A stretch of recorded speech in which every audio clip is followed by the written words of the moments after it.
Thank you, Adrian, and good morning, everybody. Today, let's take a little trip to a place called Pearce, Ferry. But first, another hand-raising exercise, okay? Please raise your hand if you've ever been to Pearce, Ferry.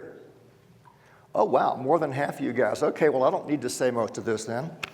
For the last several years, my colleague Gary Cassidy and I have been doing research on the history of Pearce Ferry, which was a commercial river ferry crossing at the bottom of the Grand Canyon, at the end of the Grand Canyon, from 1876 to 1938. People who have been fortunate enough to take a river trip through the entire length of the Grand Canyon, of course, start at Pearce Ferry, start at Lee's Ferry. They float 280 miles through the canyon, and they end up at Pearce Ferry. Now, as Adrian just mentioned, the history of Lee's Ferry is extremely well known, but most people get to Pearce Ferry and they wonder what really went on. But if they wander from the boat ramp up to the parking lot, they may encounter this plaque, which the National Park Service put there.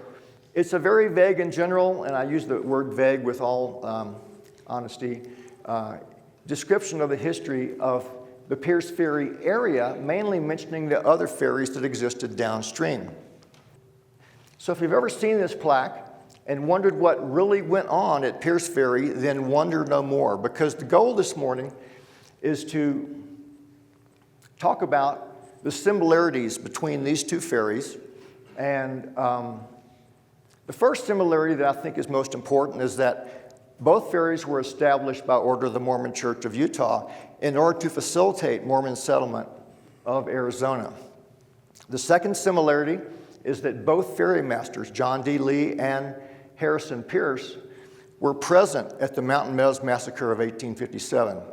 And finally, the third similarity is that Brigham Young, president of the Mormon Church of Utah, reportedly sent both of these gentlemen to their remote ferry locations in order to prevent their prosecution by the federal government for what they did at Mountain Meadows. But these similarities aside, Pearce Ferry never attained the level of use that Lee's Ferry did.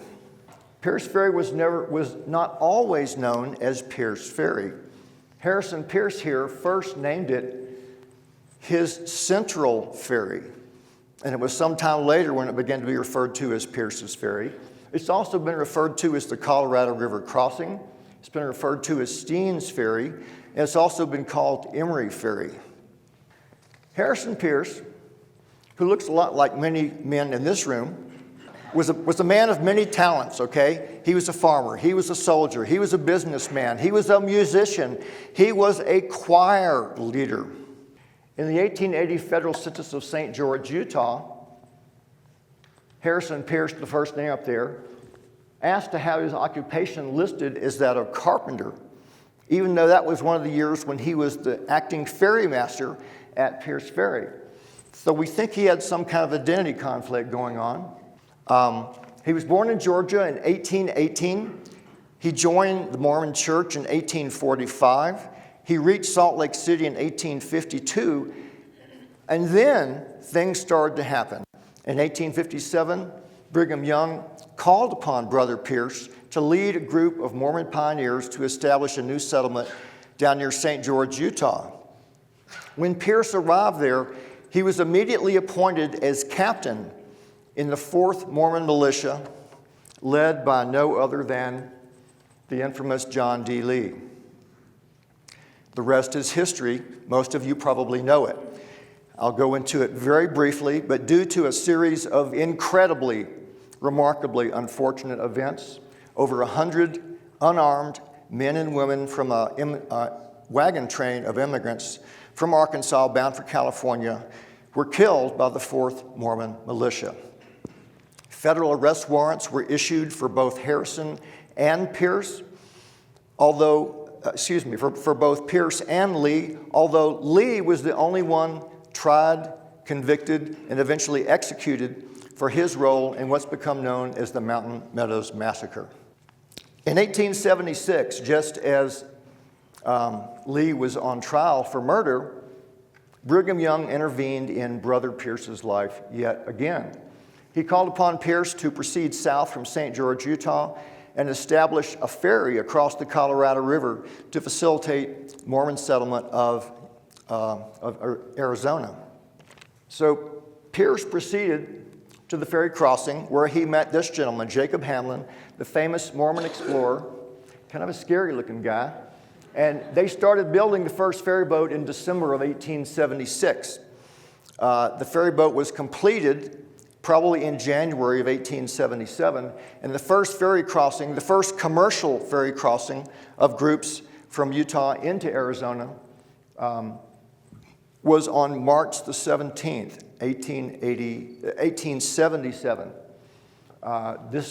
The first group that crossed had about 10 wagons, 26 people, and horses and cattle. And according to all accounts, which are very brief, the crossing was successful.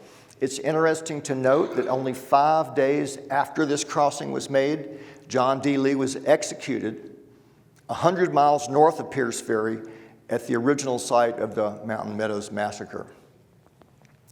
Now, this first crossing in 1877 may well have been the only crossing in 1877, but the historical record is incomplete, so we're not really sure. We assume there may have been more. There's no proof of that. And there may have been no crossings at all in 1878, but the records, again, are incomplete. It's important to note when comparing Pearce Ferry to Lee's Ferry that at this same time, when we're uncertain of how many were crossing at Pearce Ferry, there were hundreds of settlers and hundreds of wagons crossing at Lee's Ferry. So we see this disparate level of use going on. At this time, Pearce began placing advertisements in newspapers across the Southwest, advertising his ferry as the best way to get from Utah to Arizona for Mormon pioneers and others. At least 2 groups of Mormon pioneers crossed in the year 1880. The ferry boat at this time, and we have no photograph or drawing of it, the ferry boat at this time consisted of what could be loosely described as 2 open skiffs, which they called pontoon boats, that were 10 feet long, 3 feet wide, and 14 inches deep. And these 2 skiffs were placed a little ways apart. They were joined together, and then planks were nailed over that to form essentially a floating platform. There were no rails on it, and it was apparently powered by oars. In 1881, for whatever reason, Pearce constructed a much larger ferry boat, perhaps a more modern ferry boat with an enclosed waterproof barge underneath and rails on the side. In 1882, several Mormon groups attempted to cross there at the ferry. The first group tried to cross in June of that year. The Mormon group came south into St. George, where they met Pearce. Pearce convinced them that it was a great idea to use his ferry to cross the river, and he proceeded south with them 80 nasty miles over a really bad road. But a big surprise awaited them when they arrived at the ferry crossing, because the Colorado was in full flood. A crossing would have been extremely dangerous, and it didn't matter. Pearce refused to take them across at any price. So the party was disappointed, and they began to return to St. George, headed north. But after a little while, they came to a cutoff that went 40 miles to the west to the mouth of the Virgin River, where a gentleman named Daniel Bonelli was operating a competing ferry against Pearce, and he successfully took the group across the river. Well, this was reported in local newspapers, and let's just say that Pearce was extremely embarrassed. And to add insult to injury, the ferry operator, Daniel Bonelli, pictured here, pointed towards the projector, he wrote a letter to the editor of the same paper a week later accusing Pearce of poor judgment and worse. Now, this is Bonelli's ferry. It's not a great picture of it. It's all we have. This is probably very much what Pearce Ferry looked like at the time. Well, this embarrassment was apparently the last straw for Pearce. He had been running the ferry for 6 years. He was 64 years old in 1882, and he was done with the ferry business. He petitioned the church to be released from his calling. The church agreed, and he returned to St. George, Utah, where he lived out the rest of his life, passing away in 1889. But going back a few years, he reportedly sold the ferry to a man named Thomas Steen of Kingman, Arizona in 1883. Now, Mr. Steen was a savvy businessman. He did a good job bringing the ferry to a higher level, and he crossed quite a few people in wagons in that year of 1883.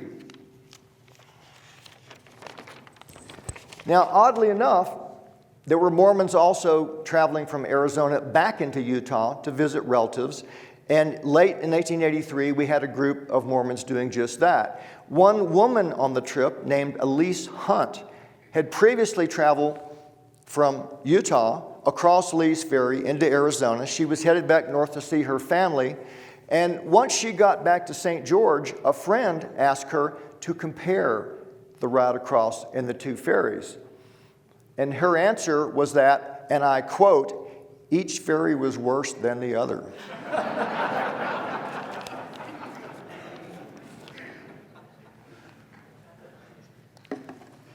Now, even though it was called Steen's Ferry by Steen, he also referred to it as Pearce's Ferry, and then occasionally he would revert to calling it to what Pearce named it, which was the Central Ferry. And he apparently did this depending upon his mood. However, I want to point out in this 1884 map, it was now being shown on maps as Pearce Ferry, although it was kind of being misspelled, as it has been over the years. So Mr. Steen, being the good businessman he was, also began to place newspaper advertisements around the Southwest. And perhaps because of these advertisements, Steen's Ferry saw quite a bit of business through 1884 and 1885. And it's rumored that even the U.S. mail was transported across the river, but we're still looking for confirmation of that. But in 1885, after 1885, Pearce Ferry fell off the radar. There's no news of it. There's no information about it. None of the journals, none of the letters, and especially none of the newspapers had anything to say about it. And back then, the newspapers were the best way to obtain information about local transportation issues. So we're assuming that for whatever reason, and we don't know what it was, the ferry was abandoned. So we don't hear anything about the Pearce Ferry locality again until 1897, when George Flavel floated past and noted it was abandoned. And then in 1909, Julius Stone and Nathaniel Galloway floated past, also noting that it was abandoned.